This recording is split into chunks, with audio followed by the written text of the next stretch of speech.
it is time for week number 4. So, this week we are going to be covering larger environments. Not just larger environments, but more specifically also more object drawings or drawings that aren't exercises, basically.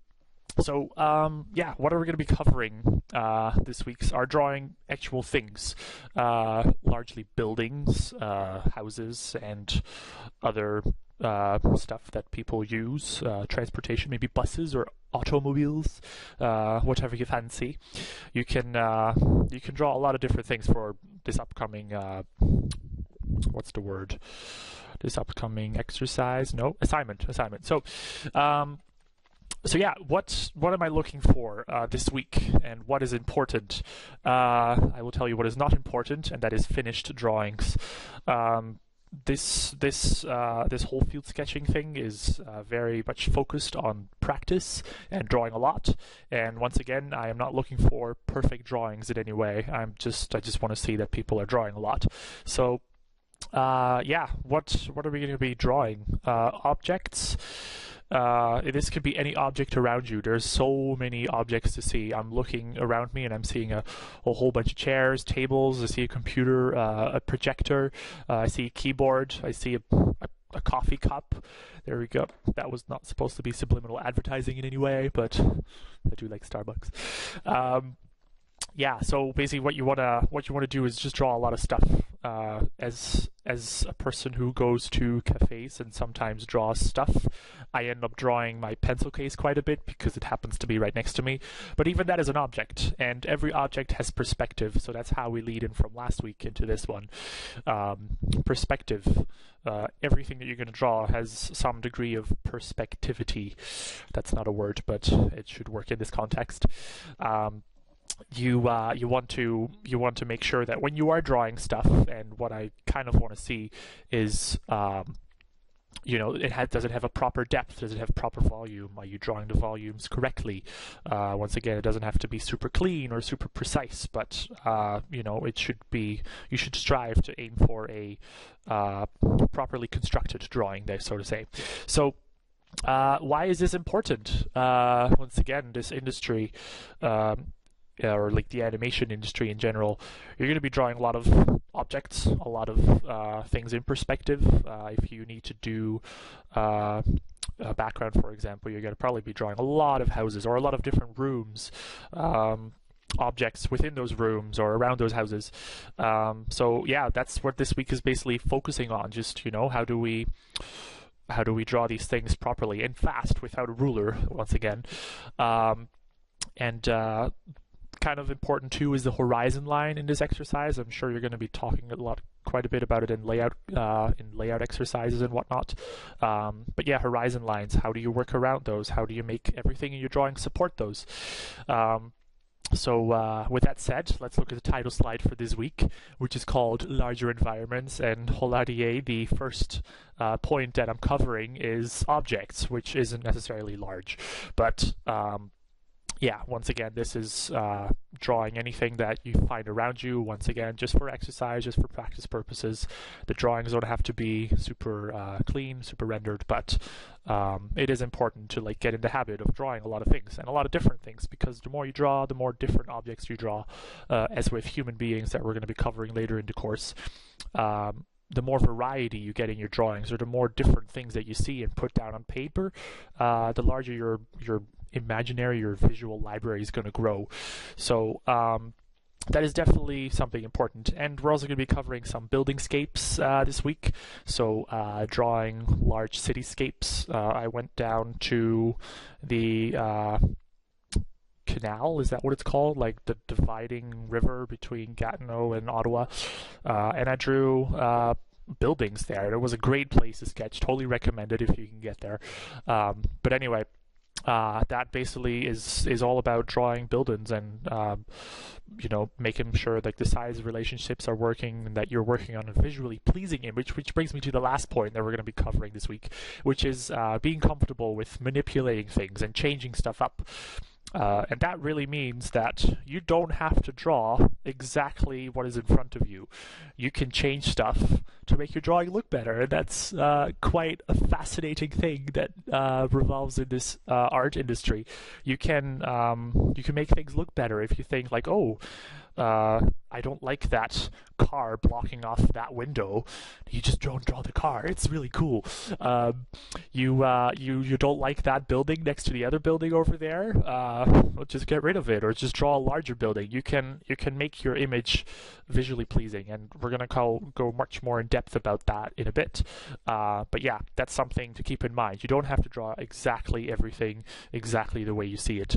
I just used the word exactly twice in that sentence, which isn't quite proper, but anyway, yeah, so have fun with that, and all the best. Yeah, you can do it. We are going to draw some objects today. How exciting. The main thing I want you to focus on when you're drawing objects is I don't think the microphone is in front of my mouth properly. There we go. All right, so the main thing that you want to focus on when you're drawing an object is, of course, perspective. Objects are made out of three-dimensional elements in your drawings, of course, so think of them in simple terms of volume. So right now I'm just going to draw a lava lamp that's standing on my desk. And the lava lamp, of course, instead of putting in all the details, I'm trying to focus on the major shape and the major forms and the major three-dimensional elements first. So it's basically a cylinder shape that is compressed both at the top and the bottom. And with that in mind, I can kind of keep that roundness or that volume in mind as I draw it.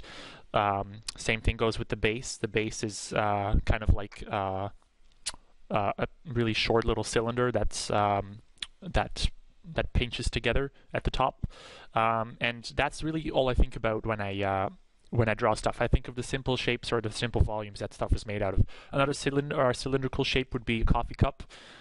You will probably notice that I draw these guys a lot because there's usually always one around me, usually empty, which is sad, but whatever.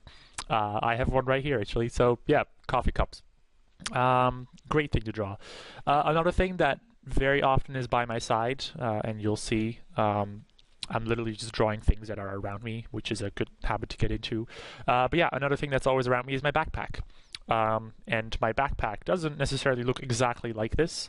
The beauty of drawing objects or anything is that we can change stuff, and we can change it to be more readable or to be more simplistic or to put some more detail in places where you might not actually have detail in real life, and we're going to cover that a little bit more, actually quite a bit more, in the third video for today. But this being the first video, we're going to cover more about the objects themselves. So the backpack, you know, it's made out of a simple square, really, or a simple cube that I stretched out a bit and I added some details on top of it. That's all I really think about. Here, this is a fan that's standing right next to me, and it's going at full speed because it's quite toasty in here. But yeah, like once again, you can see that I'm focusing on the major shapes. I'm not worried about putting in any of the details. I'm just focusing on the base, the stand, if you will, and then the major shape of the fan on top, you know, the big circle shape. And after I have all that stuff in place, I can start adding details, like the little buttons here. I can yeah, one thing that I find with drawing anything, it's those little ledges, those little extra rims that you put on stuff that really sells it, that really gives stuff life, or that really adds a lot of detail to it. So if you're drawing a window, for example, that extra rim or the extra three-dimensional beam or a piece of wood that you draw on top of it, that's what really makes it come to life a lot more. So don't ignore those. Of course, another thing that's close by is a pillow. You know, you can never go wrong with drawing a pillow. And the pillow is an interesting object, I find, in the sense that it's, you know, it's squishy, it's malleable. You can turn it into different shapes. This here is a pretty simplistic shape for a pillow. And this is not necessarily exactly what it looks like in terms of the plaid pattern that's on it.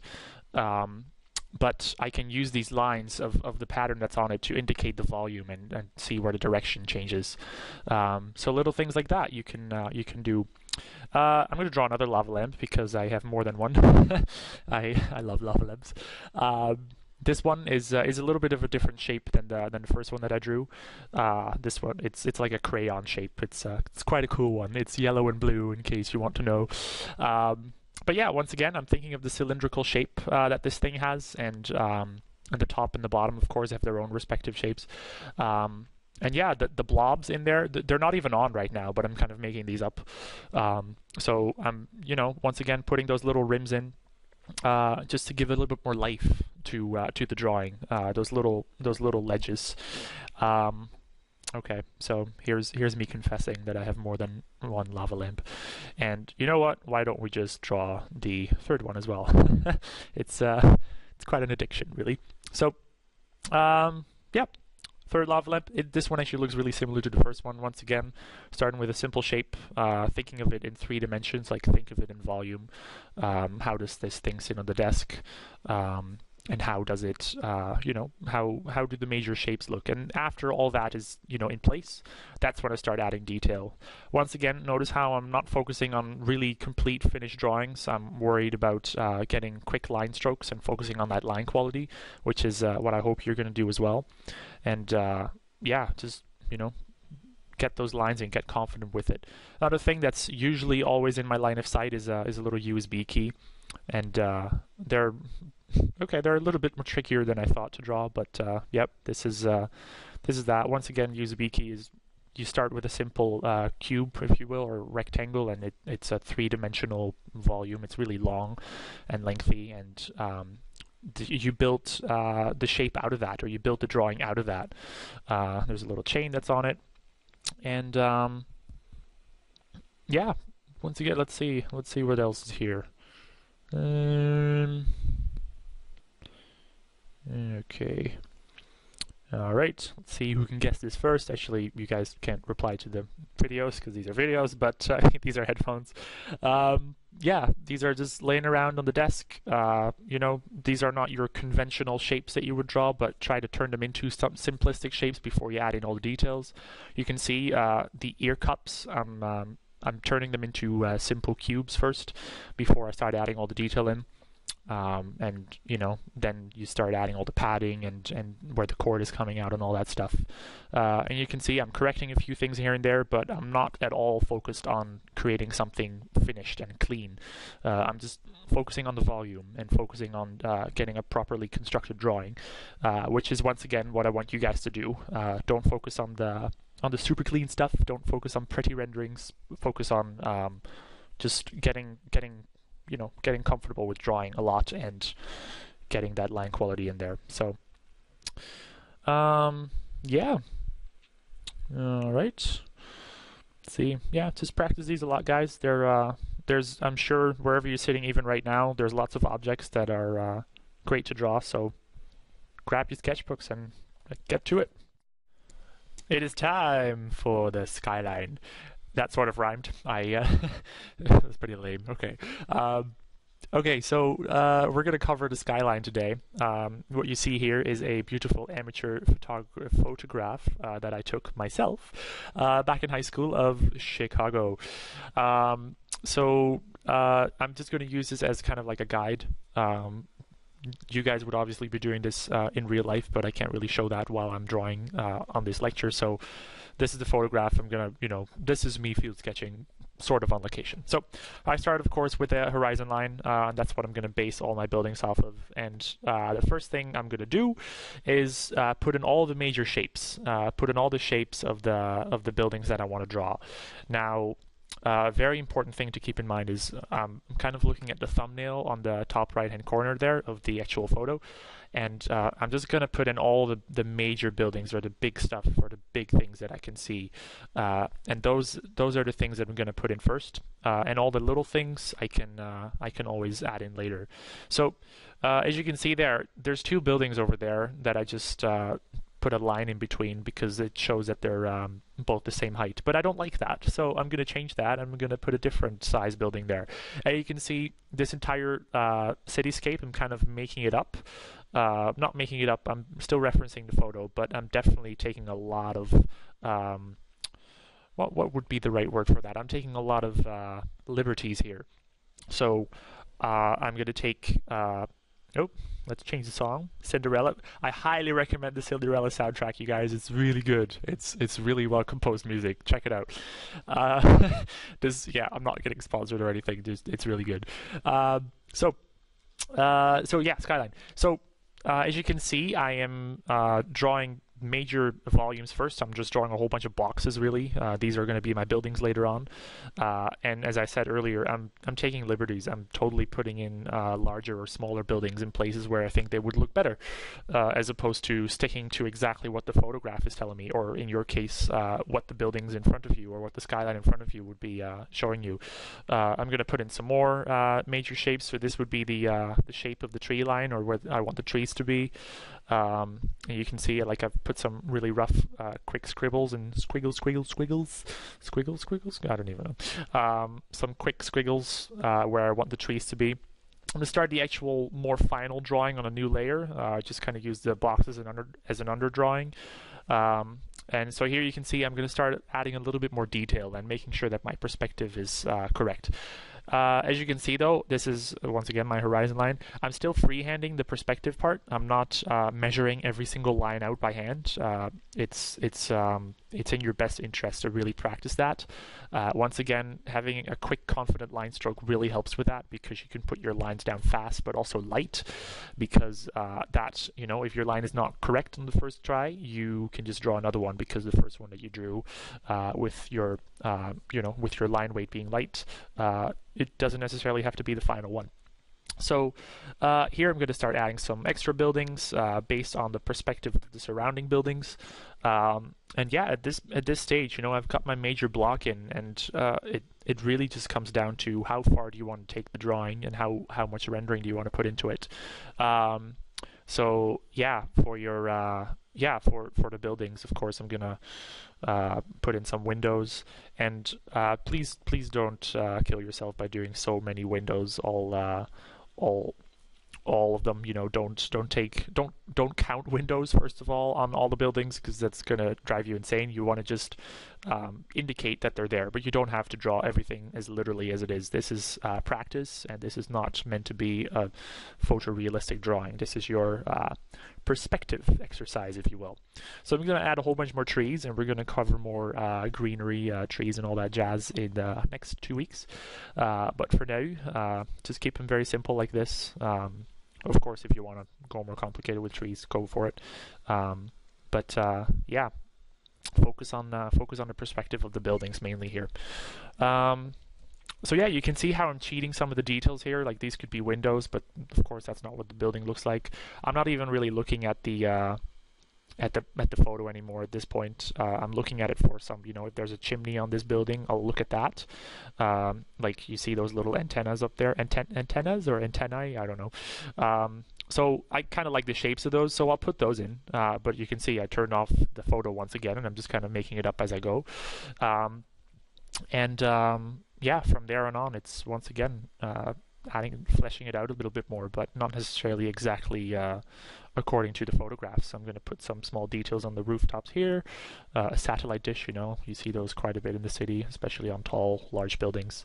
And once again, those little rims like that I just drew on top of the building, those can really help sell the three-dimensionality, or it really adds a lot of I don't want to say emotion. The building doesn't really have an emotion, but it adds a lot of life, I guess. It sells it a lot more. You can see I added a few more buildings in the background there. They're very light. I'm not going to go overboard with them, because once again, the main details should not be in the background, unless of course that's where you want your audience to look.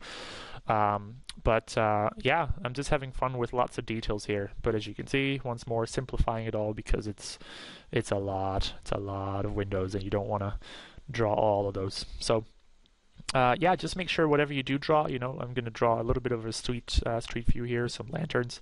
Make sure that the stuff that you do draw fits in the environment, you know, the perspective of it all, that it works.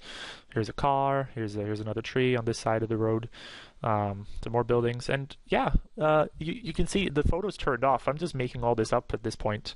Think of the light direction, so I'm gonna imagine the sun is on the top left hand or kind of off screen there, and that's gonna help determine where your shading has to go if you want to do a little bit of shading or toning like what I'm doing here.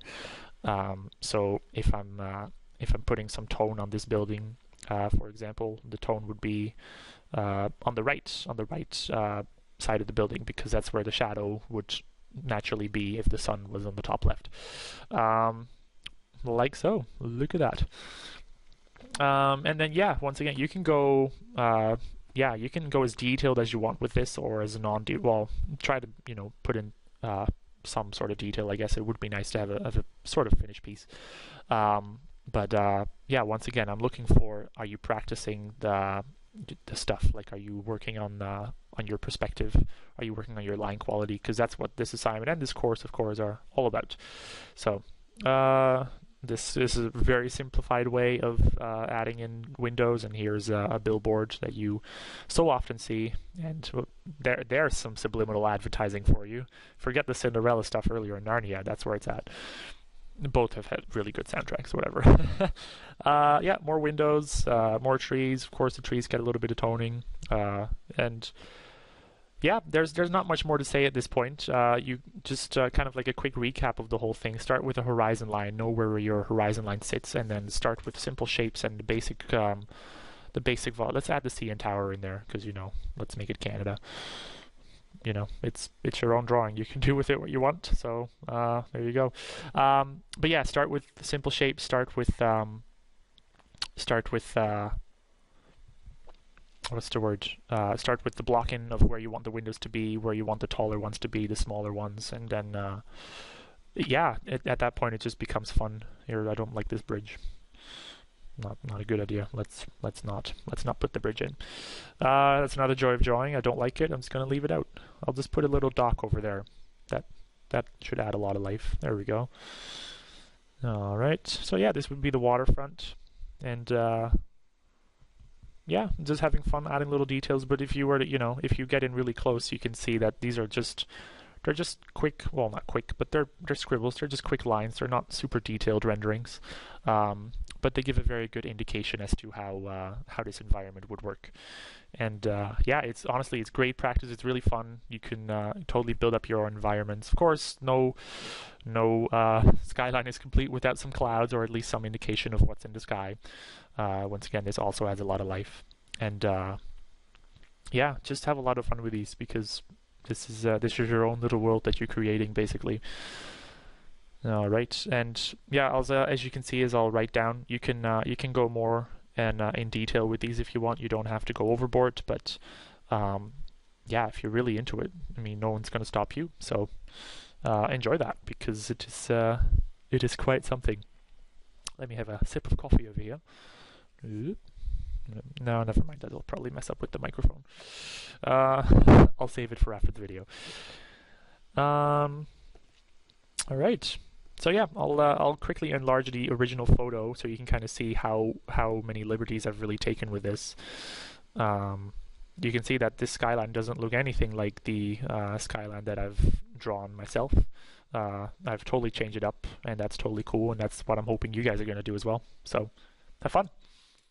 Alrighty, in this video I'm going to go more in depth about changing what you see in front of you for your own personal needs. And how do we do that? Well, quite simple. We do that with our magic. Ta-da! Oh, this is so cheesy. Okay, well, let me just, as an example here. So let's say I'm out in the field and I'm drawing a house. All right, so what we would start with is, of course, a simple shape of a box, and to kind of indicate what the house would look like.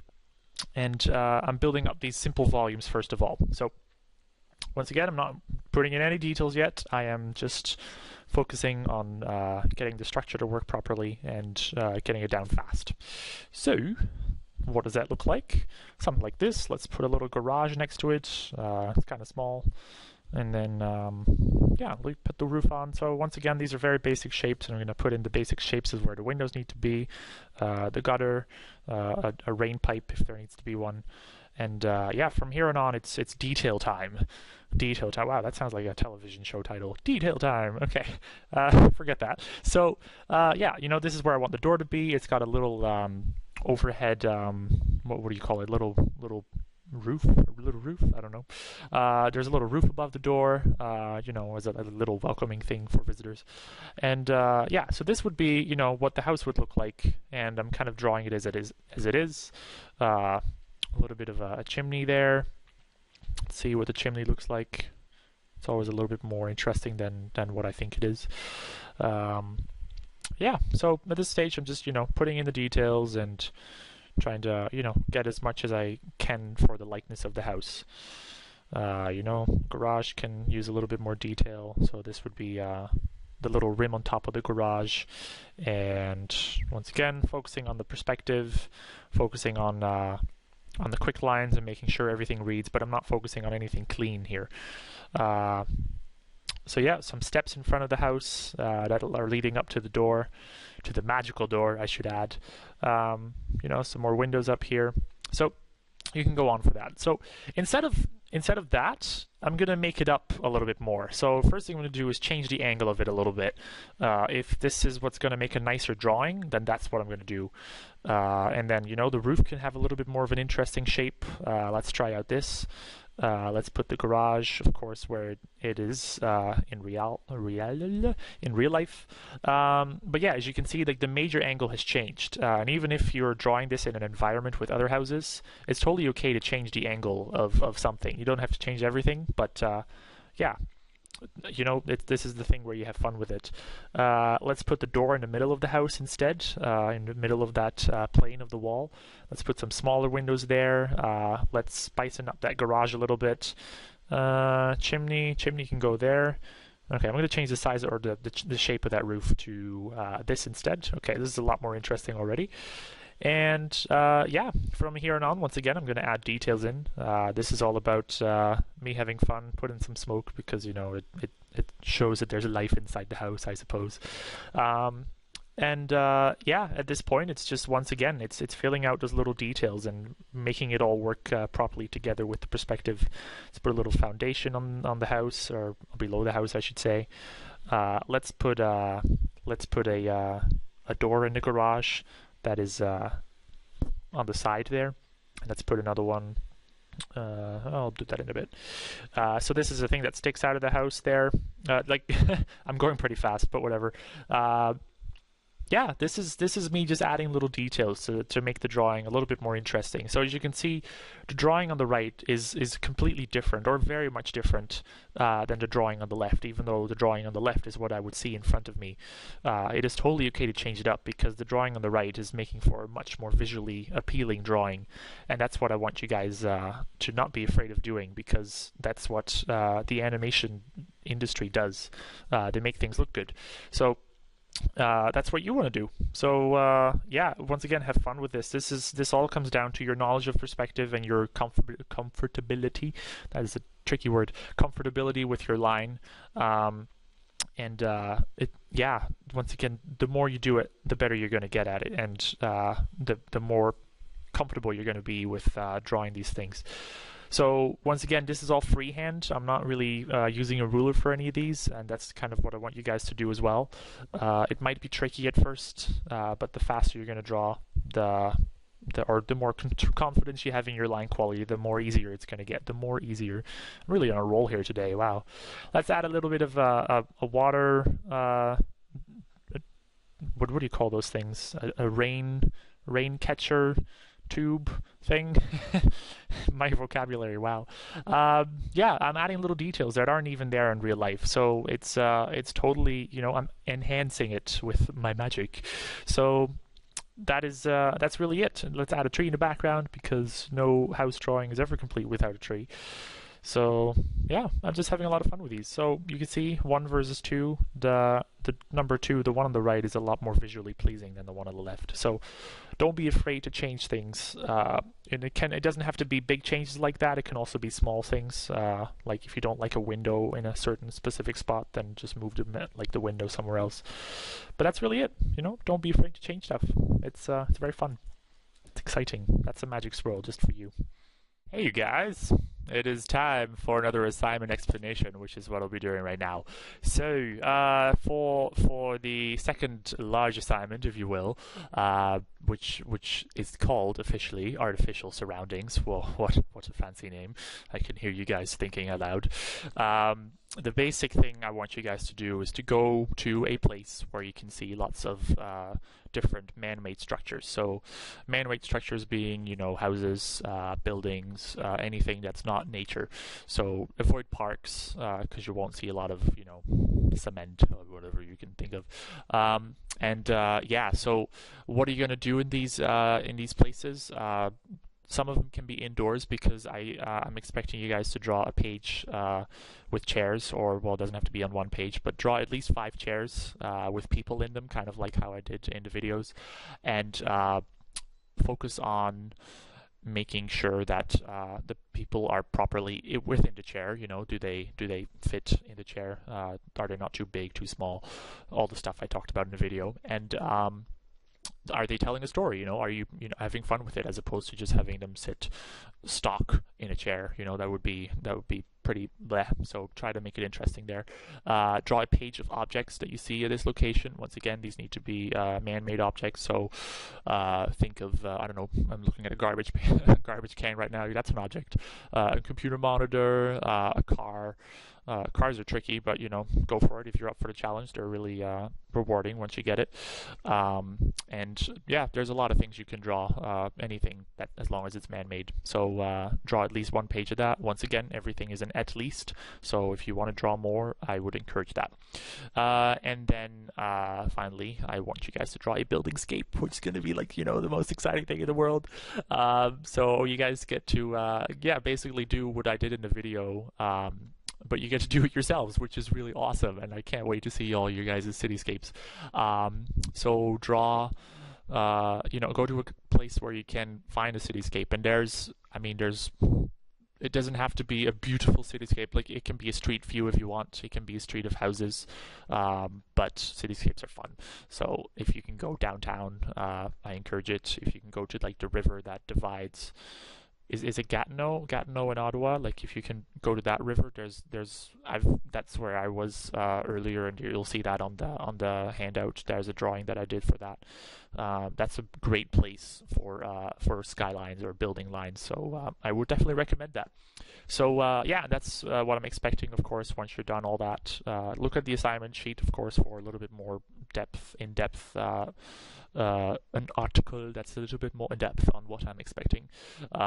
So check that out, and then also look at the rubric, which is once again located, or will always be located, on your submission handout, where you're going to compile your stuff on. So compile your assignment, and once again, last week's exercise, put that all on the same page and submit that, and then I will be able to grade it.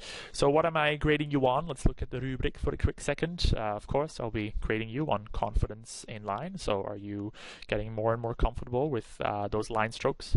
Are you drawing rough and loose, and are you not focusing on trying to make everything perfect, which is not what I want you to do. And form and volume are you drawing showing 3-dimensionality? Are they showing are they showing volume? That's once again, those are the major things I'm looking for, and we'll be doing for the rest of the course. Are you practicing, or like, how's your perspective, like especially with all these man-made things? Are you looking at vanishing points? Are you looking at horizon lines? Like all these things that you're probably going to be learning in layout too.